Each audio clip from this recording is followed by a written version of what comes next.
Hello and welcome to the YoGPoD Halloween Spectacular. This is a very special thing that we do occasionally on Halloween. Occasionally, do it every Halloween. Well, we in the past haven't done it at Halloween. We've done it in like, I don't know, May or just whatever, Easter. It's kind of something to give back to people. So even though we're both horribly ill, maybe appropriate for Halloween, being sick everywhere, it's here. So we're gonna just talk about stuff. So you've been ill. Well, go on. Would you like to start about how ill you've been? Tell me the horror story of you being ill. Oh God, it's disgusting. There's like pus coming out of everywhere. Oh God! All the orifices. I didn't know it was that bad. It's been like The Exorcist. I've been like projectile vomiting. My head has been rotating like an owl. That's right. It's been beautiful. Like an owl. That's a very good good simile. Thank you. That's fine. So of course I've been ill with a wisdom tooth removed from my face. So therefore my face is swollen up on one side like Quasimodo from The Hunchback of Notre Dame. And so I'm horribly disfigured to view in the flesh, which is why we're not doing face cam. Because Simon's all pale and pallid with vomit and pus coming out of him. Yeah. And I have a swollen face like Quasimodo. Maybe we should just be on face cam. It is Halloween. People won't believe that that's what we're really like. Yeah. They'll think it's a costume. They'll think we're wearing prosthetics and makeup. I mean, we're pretty horrific, like, on a daily basis anyway. Wow. Let alone, like, you know, once we're sick and disgusting. How rude. So, Simon, you're a big horror expert. We always go through, like, horror stories, sort of urban myths, terrible, horrible things that happen. What have you got for us today? Well, there's a selection of things that I've found, these urban legends. Right. And some of them are complete bullshit, just made-up nonsense. Yeah. And some of them, it turns out, are actually true and that there are real reported stories that they are based on. With evidence. Actual cases. That actually happened. That the police have investigated and that are real. So we're talking about these sort of cliched stories like we heard before, with the woman who cooked herself in the tanning salon and the wedding day person who locked themselves in a chest. Oh, God, yeah, the hide and sink. It's hide in the sink. She hid in the sink. God. She put the Daz in the sink. It was some stuff happened. I can't remember. But so what? Do I have to guess which ones are real and which ones aren't? Yeah. That's exactly the format that I just came up with because you said it right now. Let's do that. And then also, I can tell you the horror story of my birthday, which was a few days ago. The horror of your birthday. Yeah, and we'll see how that holds up to these other horror stories. But, you know, do I have to guess whether it's true or false as well? Well, it's definitely true. It's like, remember last year you heard about the mouldy shower curtain story, how terrible that was? Oh, my God, I still have nightmares. I just wake up in a cold sweat. That was 100% true. And so is this one. But yeah, I'll hold that until... I feel ready to tell because it's personal, affecting. It's a terrible story. Okay. Yeah. So the first urban legend that you have to guess whether it is true or just total bullshit, scary nonsense. I'm excited. Right. Yep. The story about a couple who have hired a babysitter, which is a familiar sort of setup. Common. For these kind of stories. It is common. So, you know, they're going out of town. They've got a dinner party or something with friends. And they've hired a new babysitter to look after their little babby. So, an hour... Do they have names, these parents? And sure. Mr. and Mrs... Mr. and Mrs. Hedgeworth. Okay. Is their name. It doesn't matter what their name is. At all, because it's probably not real. But it might be real. Or is it real? Okay, well, I guess I'll guess. Or is it made up? Or is it real? We just don't know yet. Did you know? Okay, so an hour after they've driven off to go off to their lovely dinner party, they've forgotten to give the babysitter their cell phone number. Of course. So they got no idea, something could be wrong. The baby could be like deathly ill or something, and the babysitter could be panicking. So they're worried. So what they do is they phone the house number, their home. Right. And they talk to her on the phone. And the babysitter says, is it okay if I can watch TV in your bedroom? I've just put the children to bed. Apparently there's more than one child. Right. I put the children to bed and I wanted to watch a particular television show. Okay. So the living room TV, apparently, it doesn't have satellite telly or cable. It's only in the bedroom, for mum and dad television programs, I guess. Yeah. And they say, oh, of course, it's fine. You can watch TV. And then the babysitter says, there is one more thing. I was just wondering, is it okay if I could put a sheet or a blanket over the statue of a clown that you've got in your bedroom? Because it kind of makes me nervous. Right. And the dad is on the phone and he says, take the children right now from their bedroom and go round to the neighbour's house. We'll call the police. We don't have a clown statue. Dun, dun, dun. And the police come round, and it turns out that the clown was a serial killer who had broken out of a mental hospital, and he was hiding in the bedroom.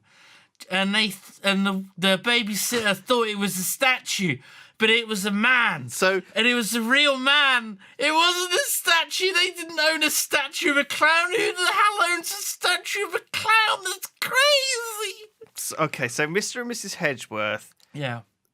Obviously, when you do employ a babysitter, they're not always the brightest sparks, are they? It's kind of the dopey. They certainly aren't. Dopey girl from around the corner. The dopey girl from around the corner. Yeah. Yeah, or someone like that. So it's not going to be. It's not going to be the sharpest tool in the box often. And, they're not paid very much. They're going to be paid minimum wage. It might be your cousin or someone like that, you've brought on board. So, I mean, but surely, even the simplest idiot will be able to figure out the difference between a statue and a person dressed as a clown. I mean, when you're out in the high street and you see those people dressed as statues and they're, deadly still... What about, Lewis, in Northampton, in the UK, there has been someone dressing up as a clown and just sort of creeping up on people and being really weird. What do you mean in Northampton, in the UK? This has actually been happening. What do you mean it's actually been happening? People have been taking photos and it's become a viral phenomenon on the internet. Like photo bombing as a scary clown? You'll see a picture of a rainy street and on it there'll just be a guy stood there dressed as a clown. Like Where's Wally? Yeah. Why would people just be taking a photo of an empty street? Because there's a fucking just clown in the street. Oh my God, I got to take a picture of this. No, but I think it would be creepier if there was this clown and he kept cropping up in people's photos and they didn't know that he was there when they took the photo. Well, they did notice, and that's why they took the photo. It's not quite the same if they actually are taking the picture of the clown. That is true. I mean, what if, I just took a selfie right now on my phone to, tweet it? Oh, my God. And as I, selected the photo in the tweet, I saw there was a fucking... Oh. Sorry, I just had to look behind me. You scared yourself then. I can see Mandrew and a picture of Alex Parvis behind me. Rest in peace. Oh, God! The ghost. What if that fucking photo had been replaced and instead there was a clown in there? Photo of a clown. Oh my God. Why do we always record these things when it gets dark? We shouldn't do this. Because it's creepier. If you do, you can't do these things during the day. If you're listening to this or watching it on YouTube or whatever right now, it better be dark where you are right now, and you better be alone because otherwise it's pointless, isn't it? God, and also if you're sitting on the bus, behind you on the seat on the bus, it's a creepy clown. Or if you're driving in your car right now, on the passenger seat, it's a creepy clown. Oh my God. Could you imagine? If you're listening to this in bed, maybe underneath your bed right now there is a clown. A creepy clown. Oh God, wasn't there a terrifying old classic horror sort of story about that, though. Like, maybe we'll be getting to something like that soon, Lewis. Oh. Maybe. But first of all, you've got to guess whether this is a true story. The clown statue urban legend. Didn't you just tell me that it was true, though? Because in Northampton, there was a creepy clown running around. Well, that's a different thing. I guess that's not the same as having a clown statue in the bedroom. Yeah. You asking me if this was actually a documented police or news report? Yeah. Is this real? Is there an actual I news don't report? think there was ever an actual news report about that. A real live clown being mistaken for a statue. And it would be such a strange thing to report to parents. Is it okay if I put a sheet over it? It's like such a strange... Why wouldn't you just do that anyway? But what if she did and she, she touched the clown and then he just stabs her with a big fucking knife that he's got. Oh my God. That is terrifying. Wow. God, I'm scared. But okay, so I don't think it was real. Is it real or not real? It doesn't look like it's real. But Doesn't look like it's real. however, this is, a clown statue injuring someone. It did happen in 1992 in Indiana. A Ronald McDonald clown statue fell over onto a 6-year-old girl. I don't know why I'm laughing. Severing part of her fingertip. Oh dear. The part of her finger was reattached, but she's got a really disgusting-looking fingernail. I'm not even joking. Oh, my face. Oh, I'm not allowed to laugh like that. We shouldn't laugh at this poor young girl being disfigured for life. That is terrifying. Because that is what it is, even if it is just a fingernail. God, I mean, it must haunt her dreams, though. You see this horrible, sort of horribly painted, cheap, heavy, plastic Ronald McDonald statue just coming down, I guess maybe she was shaking it like it was a camera machine. She wanted to give it a hug, maybe. Well, she was in no way responsible for this because she actually won damages from them. So apparently McDonald's were at fault and they paid out. Well, there you go. Crikey. So well, that is a story. That's a horror story and a half. So good job to you for not falling for that and thinking that was a real thing. Thanks, man. That was safe. So you did sort of hint mention under beds. Yeah. Now, this is another very popular urban legend about bodies underneath beds. Oh God. Okay. Right. So the story goes that someone is staying over at a motel or a hotel. They're on the road. They're staying at a conference. Okay. And they're staying in this hotel. And it's a little bit of a grotty hotel. What sort of year is this? What sort of setting? And what kind of conference? And do we know the name of the person? Have you got any more? I want more little details to make this feel real. Okay. Because if you add all these little details, then sometimes the story feels really real, Okay. Jeffrey Hugs Mary. Right. Jeffrey Hugs Mary. Okay. He is a used shoe salesman. Used shoe salesman. And he went to Las Vegas, Sin City, for Minecon. Whoa. And we were there. That's right. We were there. What a time. What a coincidence. What a time that was. And he was actually staying in the same hotel. A very nice hotel then, in that case. It was really nice. Mandalay Bay, oh yeah, lovely. He was staying in that hotel, and, he had a long day at the annual used shoe salesman conference. That's right, it was going on in the next hall. It's happening, in the same place at the same time, because often there are many conferences just simultaneously happening everywhere. That's right, because everywhere. Hotels make a bunch of money doing this. They do. Renting out these places. That is true. So he had a really long day, on his feet all day. Pressing flesh, networking, making friends. He had a few drinks. Pressing flesh? Pressing flesh. Well, that sounds terrifying. What's that mean? There's nothing to be scared of, Lewis. It's a perfectly natural thing that, men do with each other. They press their flesh together. Oh, I don't think I've ever done that. And, he had a few drinks. He had a really long, tiring day. So he retired to bed. And he'd eaten, he'd ordered some room service. He had a bit of a sandwich. He ate half of the sandwich before he fell asleep. Okay. So he fell asleep. He had a good night's sleep. But he wakes up in the morning And there's this really strange smell in the room. Right, yeah. And he rolls over in bed and he notices there's the club sandwich and it's just everywhere. There's bits of like turkey and bacon and mayonnaise. That's what the smell is. Just everywhere. And he's like, oh, God, that's probably the smell. And then he realises it's like a sort of rotting smell. Oh, right. It's a rotting smell. It's not the smell of just, meat warmed by a human body that's... pressing flesh overnight. Yeah. Pressing turkey. It's not that. No. It's something really bad. It's like a dead animal or something. So he gets off the bed and he looks around the room and he takes in a big sort of sniff. Oh, wow. God, and then he realises it's coming from under the bed. Dun, so dun, dun, he gets on his knees. He leans over, he lifts up the cover that's there, and he looks underneath the bed, and under the bed there's a corpse of a man. Okay. Just lying there under the Wow. bed, Well, staring back at him Ew. with glassy dead eyes. Wow. Well, I mean, it does... Is that true, or is that bollocks? It does sound like the start of an episode of CSI, doesn't it? Or something like that. And a lot of the episodes of CSI are based on fact. And CSI, of course, is set in Las Vegas. That's right. I think that's why I've been, that's why it's pulling me.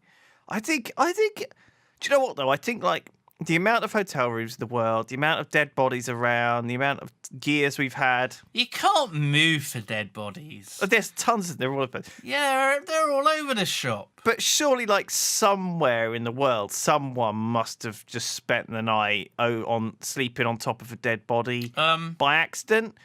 Somewhere in China, maybe, or Why would you even bring the Chinese into this? Well, no, I mean it's a big place, and I think.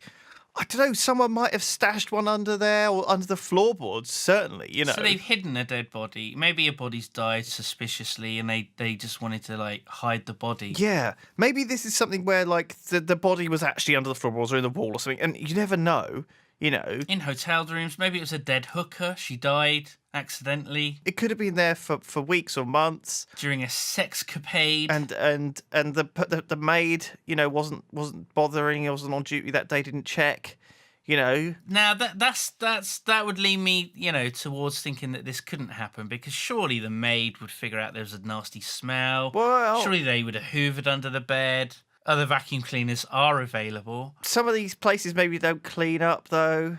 Surely, it must be. I don't know. I think it must have happened somewhere, but I'm not.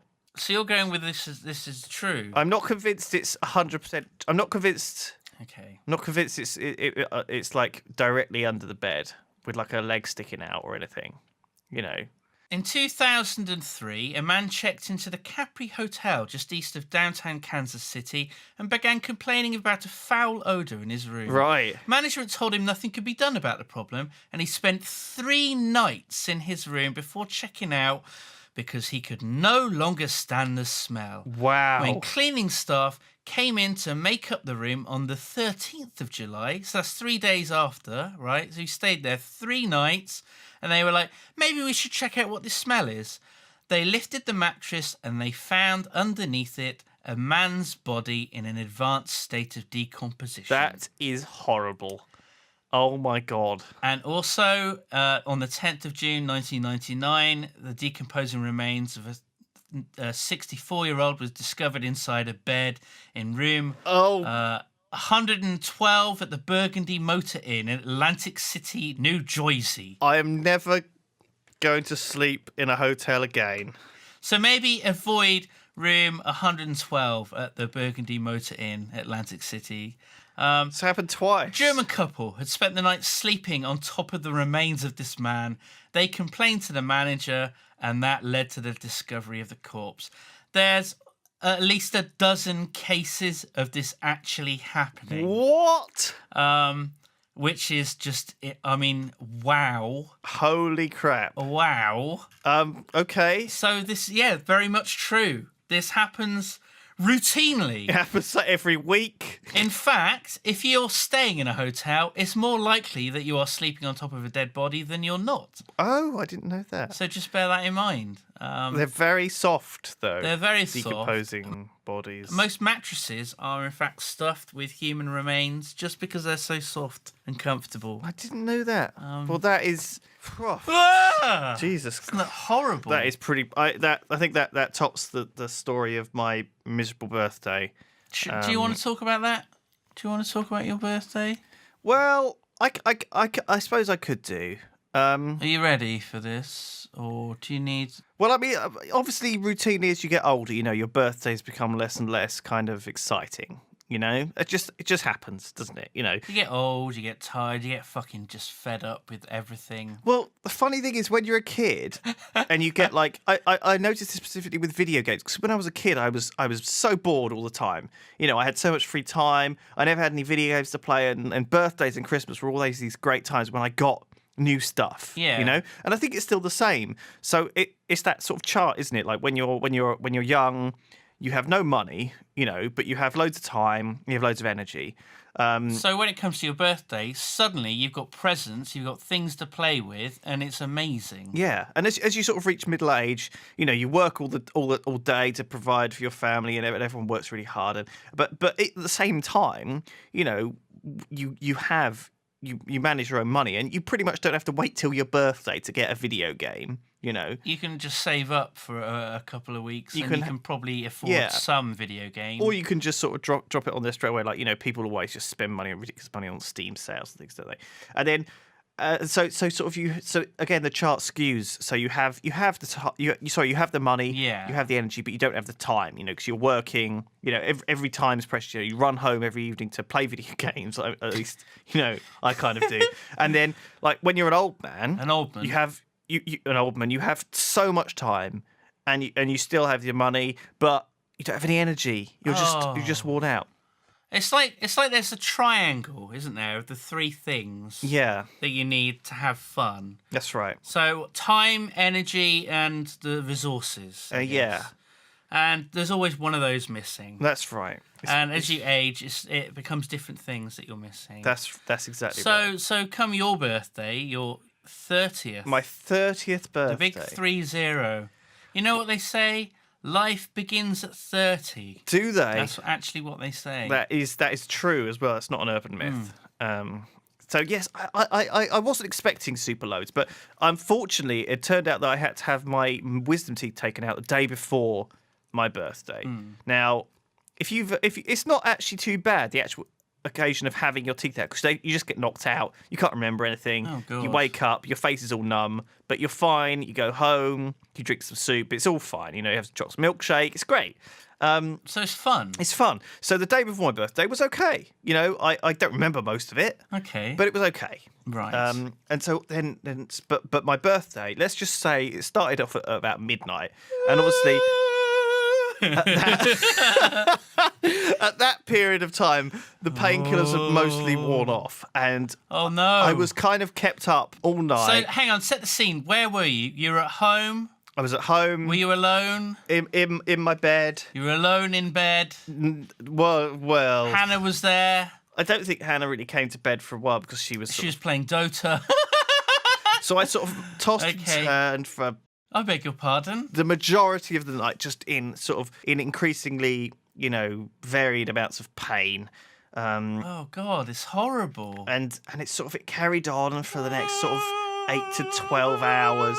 And oh God, I was just feeling miserable. And this is just horrible. It's not even really entertaining. It was horrible, Simon, and I haven't even got to the rest of it yet. So oh God, it gets worse. Now I'm interested. Obviously, I did have a few winks of sleep, but as I woke up, my face was really quite swollen, and I was worried that I was going to have it infected. You see? Oh, that's always the worry, isn't it? And I was feeling really, really sick. You know when you feel really sick, you just feel utterly miserable with everything. You don't want to do anything. You don't want to watch telly. You don't want to play video games. You just don't want to do anything. You just feel like you feel awful. Oh god. So I was feeling awful, and Lewis. and I rang up the dentist, and I was like, oh, the last thing you want to do is go to the dentist on your birthday. You're like, oh, I'm gonna have to go in. I'm gonna have to see if they'll treat my infected tooth.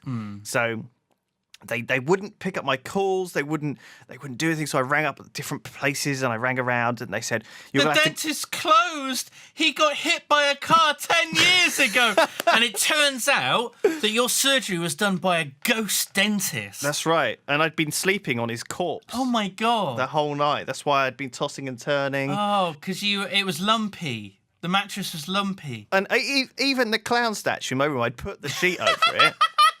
But hoping for a good night's sleep. But when I woke up in the morning, it was gone. There was just a blooded knife and a dead Hannah. Missing Hannah. Oh, no. Yeah, and she was under your bed or somewhere else. Oh, my God. I'm going to check under my bed this evening just so that there isn't a Hannah under there. I still haven't seen her, actually. She could be anywhere. Oh, my God. In a hotel room in Las Vegas, God knows. Oh, no. So I eventually got through to someone who said, you just need to go to the hospital where you had it done and they'll have to see you because they're the people who did it. So I was like, all right. So I went there and I got there about 1 and they said, oh, well, Is this PM or AM? 1 p.m. All right, okay. And I obviously had some painkillers before I went. But it was raining. It was raining. Oh, it was fucking... It was drizzly grey afternoon. No, actually, it wasn't raining when I went there. But I had... it was a sunny, lovely day. It was okay. And we were skipping along. La, la, la, la, la. It was okay, but my face was all swollen out like a balloon, and I looked awful. Now... Did you look a bit like the Joker or something? Well, no, I just kind of looked like a Quasimodo-style swollen orange sticking out of my cheek face, disgusting monster. Were mothers sort of grabbing the hands of their children and moving them away from you? That's right. Yeah, pretty much. Horrible. Except I don't often get recognised. Mummy, what's wrong with that man? Shh, come on. I don't often get recognised out in the street. God, really? But it just so happened that a couple of really cute girls recognised me. Oh, no. And were like, oh, Lewis, are you Lewis from the Yogscast? Oh, and I had to go, don't look at me! Like horribly shying away from them and fleeing off down the street. Yeah, it was terrible, Simon. No. Especially since I was feeling very lonely since Hannah had gone somewhere. I don't know where she'd gone. She got murdered by a clown. Yeah. And so eventually I got there to the hospital and I had to wait there for 4 hours, Simon. Oh my God. Okay, wow. Now, that is a horror story. I periodically spoke to the woman at the desk saying, how's it going? Is there any way to get in? And it was so busy and they were just... And I knew that it would really only be 10 seconds that they needed to see me. They'd look at me and they'd be like, right, you've got an infected face. Here's some antibiotics. Yeah. That's literally what happened the previous fucking time this happened. Oh, God. Right, but the worst thing about this horror story, Simon, is that my phone ran out of battery after half an hour. Oh, my God. So, you couldn't play, I couldn't play... Puzzle and Dragons, Clash of Clans... Any shitty fucking games. Pixel People... I couldn't listen to my music. I couldn't... Fish out of water. Browse the internet. I couldn't talk to anyone. I couldn't talk to Hannah and say... Help me, let me out of this hellhole. I couldn't do anything. Oh, my God. Right? So I had to... You couldn't even look at Twitter. I had to read, fucking Country Life magazine. You were literally there in a waiting room reading magazines. It was but I couldn't because I was feeling so miserable and so sorry for myself. I couldn't even bring myself to read the shit. It was awful. What were you doing? Were you just staring at, the woman at the desk? Oh, God. I don't know. I just scowled at her for hours and hours and hours. And so then I was I finally got into this waiting room and they took me through. And obviously this is a teaching hospital. So there was a couple of students in there and they looked at me and they sort of didn't know what they were doing. And they poked me in the mouth for ages. What? And they went and got their supervisor and the supervisor came along and poked me because they weren't sure whether it was an infection or not. Wow. And so they came back in and they poked it and they were like, "There's no pus coming out," and let me poke it a bit more and see if any pus comes out. And it was it was awful. It went on for ages. So this was your birthday, yeah, and they were poking your infected mouth, my sewed up cheek, where you had surgery, which was all swollen out horribly, to see if pus would come out. Yeah. And what a lovely, lovely time. It was horrible. So yeah, but the sort of the lady, one of the lady nurse students there, and that she was like waffling away to her other companions. She was talking about how she wanted to have her teeth out as well. Oh God! And so she was sort of sharing horror stories, and she said, "Oh, I get to pick though. I get to pick because I work here. I get to pick which doctor I want to have my teeth out." I was just listening to this gossip. I don't know why I remember this fact, but she basically said, "I don't want Dr. Wilson to do it." Because I have like a crush on him, and if I get sedated, I might like tell him all of my sexual fantasies about him. Wow! I was like, what the fuck? What a weird fucking fear to have. Like, does that what happen? Does that what happened to me? Yes, the previous day. Oh when my I got knocked out, God. did I just like tell the doctor all my sexual fantasies about them? It was so fucking weird. So I was really paranoid that I'd like done like loads of weird stuff while I was sedated, because they were saying all the things that people do when they're like out. Oh, I really like it when girls dress up as clowns. Oh. God, so God. That was so eventually I left, and then it fucking rained on the way home. And because I'd been in the hospital for like 4 hours, I hadn't had any painkillers in ages, so my face was just like really painful. Anyway, I got the prescription for the antibiotics and shit, and I went home and I got home and I think Hannah had just sort of come back, and she'd come back with my birthday presents. Oh, and it was toffee. Now. With nuts in. I mean, when you get older, you don't expect like your birthday presents to be like the best thing ever anymore. Okay, you're not like you don't have that childhood excitement of rushing to the stocking or whatever at Christmas. Yeah. You just accept. It's like your dad. Oh, a pair of socks. Great, thanks. It's like buying birthday presents for your dad. You understand that your dad's not going to be super excited about it.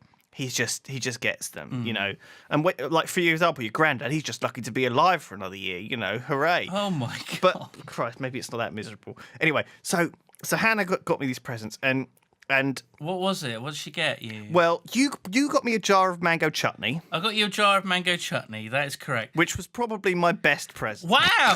Oh my God. Sjin got me World of Warcraft Trivial Pursuit. That's pretty cool. Come on. Which kind of straddles the line between old man game, Trivial Pursuit, and something really nerdy that I'm not super really interested in playing anymore. So it was kind of like a balance between the old and the new. You still play WoW. We both play. We play WoW again. We pop in and out, but oh God, it was a bit. When it comes to the lore and the stories behind it and knowing all the facts. Oh, God. I can't say, Simon, that World of Warcraft Trivial Pursuit was the most exciting present that I'd received. Oh, don't listen to this. Sjin, if you're listening to this, he doesn't mean it. Then I got a stack of cards, okay, which is fine, from everyone, from min Nan, and from Hannah's extended family. They all sent me a card, which was very, very nice.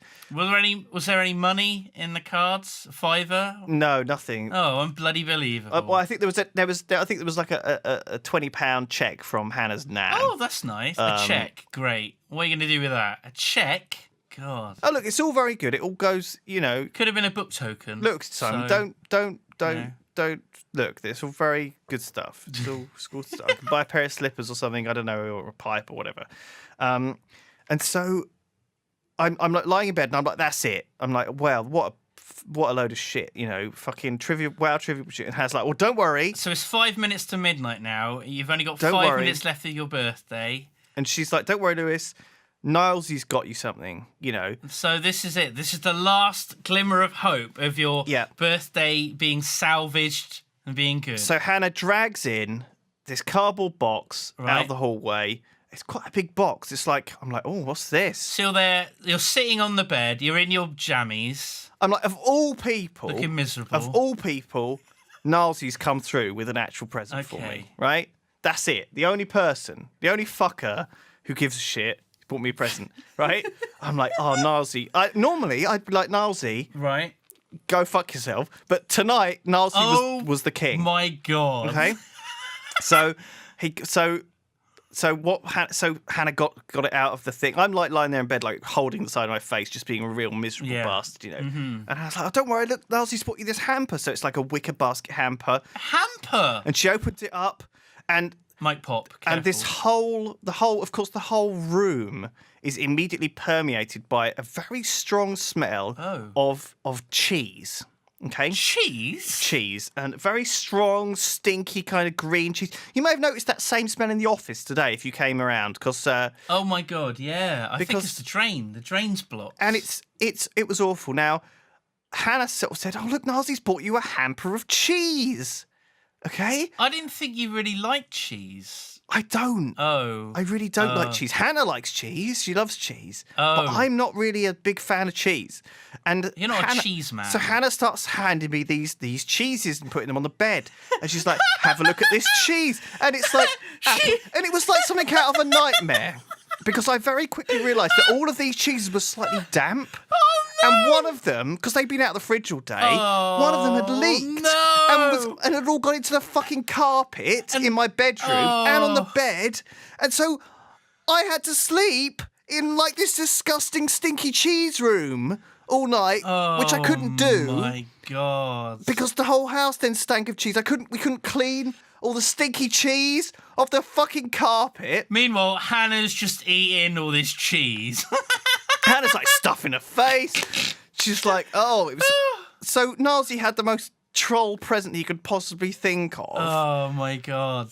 That is magnificent. And it was awful. I mean, I hadn't eaten anything anyway, so I was, but when you take a load of painkillers and you haven't eaten anything, it's just like you feel really sick. So I felt really sick, and the whole place stank of cheese, and the sheets had all cheese in them. It was just... Oh my God. It was just hell. It was the worst birthday I've ever had. So Nilesy's out of the Yogs cast now.